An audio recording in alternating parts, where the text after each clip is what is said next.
بسم اللہ الرحمن الرحیم الحمدللہ رب العالمین نحمدہ و نصلی علی رسولہ الکریم. السلام علیکم ورحمۃ اللہ. آج 3 جنوری ہے 2021. نئے سال کا تیسرا دن. نیا سال ہے، نئے عزم ہیں، نئے ولولے ہیں، نئی ریزولوشنز ہیں اور نئی ڈیسٹینیشنز ہیں انشاءاللہ. پچھلا سال تو بہت مشکل تھا. 2020 میں ہم سب نے بہت سفر کیا، پوری دنیا نے بہت سفر کیا، اور ہم نے وقت کا بڑا سخت روپ دیکھا بیماری اور وبا کی صورت میں، اور اس کے نتیجے میں پیدا ہونے والے مسائل کی صورت میں. اللہ کرے کہ نیا آنے والا سال اپنے ساتھ نئی امیدیں اور نئی خوشیاں لے کر آئے، اور وہ سب امیدیں پوری ہوں، وہ سب خوشیاں حاصل ہوں ہر ایک کو، اور یہ سال پہلے سے بہت بہتر ہو.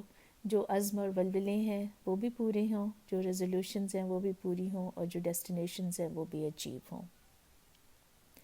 ایک طرف تو یہ بات ہے، اور دوسری طرف ایک یہ بحث بھی ہے جو بہت ساری جگہوں پہ ہو رہی ہے کہ کس سال کو ہمیں منانا چاہیے اور کس سال کو نہیں منانا چاہیے. کون سا سال ہمارا ہے اور کون سا سال ہمارا نہیں ہے، اور سیلیبریشن کس سال کی ہو اور کس کی نہ ہو. کون سے سال سے ایک مراد گریگورین ایئر ہے، اور دوسرے سال جو ہمارا اپنا ہے اس سے مراد ہجری ایئر ہے یا ہجری کیلنڈر ہے. تو مسلمان ہونے کی حیثیت سے یہ بات بہت اس وقت بہت سارے ذہنوں میں ہے کہ ہمارے فیتھ میں کون سا سال جو ہے اس کو سیلیبریٹ کرنا جو ہے وہ ضروری ہے یا ہمیں کرنا چاہیے. تو اس سے پہلے کہ اس بات کی طرف ہم آئیں، اور یہ کافی لمبی بات بھی ہو سکتی ہے، پہلے یہ دیکھتے ہیں کہ گریگورین ایئر میں اور جو ہجری ایئر ہے اس میں کیا فرق ہے.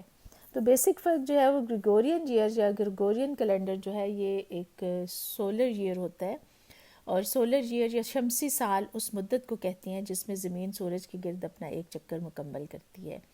اور لونر ایئر یا قمری سال جو ہے وہ چاند کی مختلف حالتوں کے مطابق ہوتا ہے.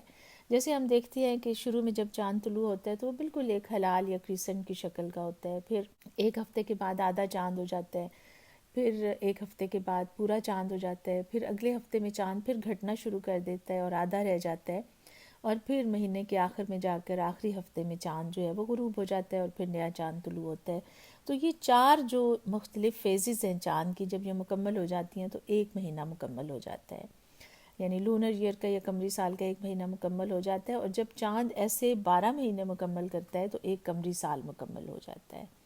تو یہ دونوں میں فرق ہے، اور اسی طرح سے دونوں میں مدت کا بھی فرق ہے، اس لیے کہ جو لونر ایئر ہوتا ہے وہ 355 یا 354 ڈیز کا ہوتا ہے، اور جو سولر ایئر ہے وہ 365.25 ڈیز کا ہوتا ہے. اس میں بھی تھوڑا سا فرق ہے، اور یہ فرق ہم دیکھیں گے کہ کب ان دونوں کا آغاز ہوا. جو گریگورین ایئر ہے یہ ایکچولی تو یہ 1582 میں شروع ہوا تھا. اس سے پہلے جولین ایئر کہا جاتا تھا اس کو، جو کہ جولیس سیزر نے شروع کیا تھا. اور ان دونوں میں بھی تھوڑا فرق اس طرح سے ہے کہ جو جولین ایئر تھا وہ 365.25 ڈیز کا ایگزیکٹلی تھا، لیکن جو گریگورین ایئر ہے یہ 365.24 اور کچھ دنوں کا ہے. اور اس کی وجہ سے جب کچھ سال گزرتے ہیں، یعنی ایک پوری صدی میں ایک دن کا فرق پڑتا ہے، اور اس ایک دن کے فرق کی اہمیت اس وجہ سے تھی کہ اس کی وجہ سے ایسٹر کی جو تاریخیں ہیں وہ ان میں تبدیلی آ جاتی تھی.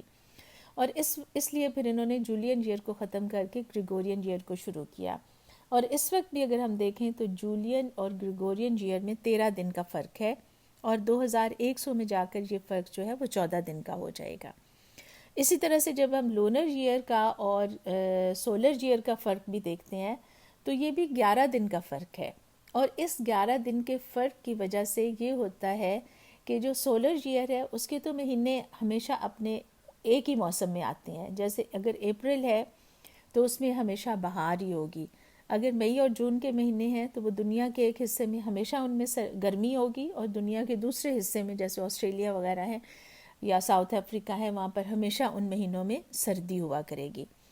لیکن لونر ایئر میں ایسا نہیں ہوتا، اور اس میں موسم تبدیل ہوتے رہتے ہیں.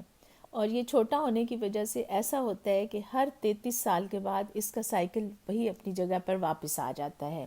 اس کی مثال ایسی ہے جیسے اگر ہم میں سے کسی کی عمر 33 سال ہے تو ہماری پیدائش کے سال اگر رمضان اپریل میں آیا تھا تو ایگزیکٹلی 33 سال کے بعد رمضان پھر اپریل میں آئے گا. تو یہ دونوں میں فرق ہے. اور لونر ایئر کے بارے میں یہ کہا جاتا ہے کہ یہ اس کا جو ارلیسٹ یوز تھا وہ بہت پرانا ہے، اور اس کے بارے میں کچھ ایسے شواہد بھی ملے ہیں کہ آج سے 28,000 سے لے کر 30,000 سال پہلے تک بھی ہمیں ایسی مثالیں ملتی ہیں کہ جس میں یہ مون سرکل اور لونر ایئر جو ہے اس کو وقت کو ماپنے کے لیے استعمال کیا جاتا تھا. تو یہ اس کا ایک بہت پرانا استعمال ہے. اسی طرح سے ٹریڈیشنلی بھی ہم دیکھتے ہیں کہ لونر ایئر کا استعمال بہت کامن ہے. کم پڑھے لکھے لوگوں میں، یا جو لوگ رسمی تعلیم سے واقف نہیں ہیں، یا اسی طرح وہ لوگ جو باقی دنیا سے ہٹ کر اپنی علیحدہ زندگی گزارنا چاہتے ہیں، کسی جزیرے میں ہیں یا جنگلوں میں ہیں، وہ بھی لونر ایئر کا استعمال کافی زیادہ کرتے ہیں، اور ان کو پتہ ہے کہ اس سال کو کیسے استعمال کرنا ہے. اسی طرح سے ہم یہ بھی دیکھتے ہیں کہ لونر ایئر کا صرف ایک ہی فیتھ کے ساتھ تعلق نہیں ہے، بلکہ یہ اس کا استعمال کافی کامن ہے، اور بہت سارے کیلنڈر جو ہیں وہ لونر ایئر کے اوپر بیس کرتے ہیں. جیسے ایک بات سن کر شاید آپ کو تھوڑی حیرت بھی ہوگی کہ ایسٹر جو ہے اس کے تعین میں بھی لونر ایئر سے مدد لی جاتی ہے. اسی طرح چائنیز کیلنڈر ہے، جیپنیز اینڈ کورین کیلنڈرز ہیں، یا منگولین کیلنڈر ہے، یہ بھی جو ہے وہ لونر ایئر کے اوپر بیس کرتے ہیں. اسی طرح سے جو نیپالی نیو ایئر ہے اس کا بھی سٹارٹ جو ہے وہ لونر ایئر سے ہوتا ہے. اور جب ہمارے ہندو دوست جو ہیں وہ دیوالی مناتے ہیں تو وہ بھی جو ہے وہ لونر ایئر کے ساتھ اس کا تعلق ہوتا ہے. اسی طرح سے جو ہیبریو کیلنڈر ہے اس کا تعلق بھی لونر ایئر کے ساتھ ہے. تو بہت سارے کیلنڈرز جو ہیں وہ لونر ایئر کے اوپر بھی ڈیپینڈ کرتے ہیں. اس وقت بھی ہم اگر دیکھیں تو اس وقت 4 بڑے کیلنڈرز ہیں جو کہ دنیا میں فالو ہو رہے ہیں. ان میں سے جو موسٹ ڈومیننٹ ہے وہ تو گریگورین کیلنڈر ہے، اس کے بعد ہجری کیلنڈر ہے، پھر چائنیز کیلنڈر ہے، اور پرشین کیلنڈر ہے. تو یہ 4 کیلنڈر ہیں. لونر ایئر کے ساتھ اب دیکھتے ہیں کہ ہجری کیلنڈر جو ہے وہ بھی لونر ایئر کو فالو کرتا ہے.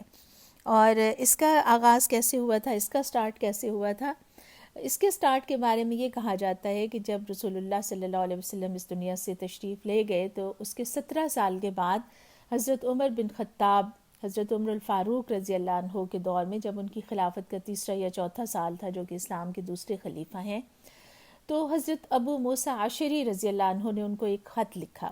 حضرت ابو موسیٰ اشعری جو ہیں وہ اس وقت عراق کے یعنی بصرہ کے حاکم تھے، اور انہوں نے حضرت عمر کو اس بات کی طرف توجہ دلائی کہ جو خط و کتابت ہوتی ہے اس کے اوپر تاریخ نہیں لکھی ہوتی، اور تاریخ نہ لکھی ہونے کی وجہ سے اس چیز کا پتہ نہیں چلتا کہ کون سا خط پہلے آیا تھا اور کون سا خط بعد میں آیا تھا. اور انہوں نے یہ تجویز دی کہ کوئی آپ ایسا طریقہ بنائیں کہ جس کی وجہ سے ایک مستقل سسٹم بن جائے جو تاریخ کا ہو اور جس کو ہم لوگ استعمال کریں. اس پر حضرت عمر الفاروق نے جو ہے وہ صحابہ کو بلایا اور ان سے مشورہ کیا، اور اس کے بعد دیکھا کہ اس کو کیسے شروع کیا جائے. تو سب نے اپنی تجاویز دیں، جن میں سے کچھ تجاویز یہ تھیں کہ ایک سال تو شروع کیا جائے، یعنی ایک تقویم تو شروع کی جائے، لیکن وہ کیسے شروع کی جائے. کچھ لوگوں نے کہا کہ اس کو رسول اللہ صلی اللہ علیہ وسلم کی اس دنیا سے رحلت کی طرف کے موقع سے شروع کر لیا جائے. کچھ نے آپ کی پیدائش کا ذکر کیا. لیکن جس بات پر سب لوگ متفق ہوئے وہ یہ کہ جو مکہ سے مدینہ کی طرف ہجرت تھی مسلمانوں کی، اس سے اس سال کا آغاز کیا جائے. اور اس کے بعد پھر اسی چیز کو جو ہے وہ سب نے متفق ہو کر منظور کر لیا. اب اس سے اگلا سٹیپ یہ تھا کہ کس مہینے سے اس سال کا آغاز کیا جائے. اس کے لیے بھی بہت ساری تجاویز آئیں کہ ربیع الاول سے کیا جائے، اس لیے کہ ہجرت جو ہے وہ ربیع الاول میں ہی شروع ہوئی تھی، اور کچھ دن راستے میں لگنے کے بعد ربیع الاول میں ہی رسول اللہ صلی اللہ علیہ وسلم مدینہ، جو کہ اس وقت یثرب تھا، اس میں تشریف لائے تھے. اسی طرح سے اور تجاویز بھی آئی، لیکن اس کے بعد جو فائنل بات ہوئی وہ یہ تھی کہ اس سال کا آغاز محرم سے ہو. اور اس کی ایک وجہ یہ تھی کہ عربوں کا پرانا سال تھا وہ پہلے سے ہی محرم سے شروع ہوتا تھا، اور اگر یہ سال بھی محرم سے شروع ہوگا تو اس میں بہت زیادہ تبدیلیاں کرنے کی ضرورت نہیں پڑے گی. تو اس طرح سے یہ جو ہے اس سال کا آغاز جو ہے وہ محرم سے ہوا. جو گریگورین ایئر ہے اس کا آغاز کیوں جنوری سے ہوتا ہے، اس کے بارے میں جو ایک بات پتہ چلتی ہے وہ تو یہ ہے کہ جو رومنز جنہوں نے اس کو اس طرح سے اس کو پلان کیا، ان کا ایک جو دیوتا تھا جو گاڈ آف ایوری تھنگ تھا، اس کا نام اس کے نام سے یہ اس مہینے کا نام لیا گیا، تو اس لیے انہوں نے اس کا آغاز جو ہے وہ جنوری سے کیا. اس سے پہلے اس سال کا آغاز مارچ سے ہوتا تھا، لیکن پھر انہوں نے اس کو تبدیل کر کے اس کو جنوری کر دیا. تو یہ تو اس طرح سے جو ہے وہ ہمارے ہجری سال کا جو ہے وہ آغاز ہوا. اور ہجری سال کے بارے میں یہ بات بھی ہے کہ یہ عربوں کے ہاں یہ سب مہینے پہلے سے تھے اور وہ ان مہینوں کو استعمال کرتے تھے. اور جو ہجری سال ہے اس کو 2 حصوں میں تقسیم کیا جا سکتا ہے.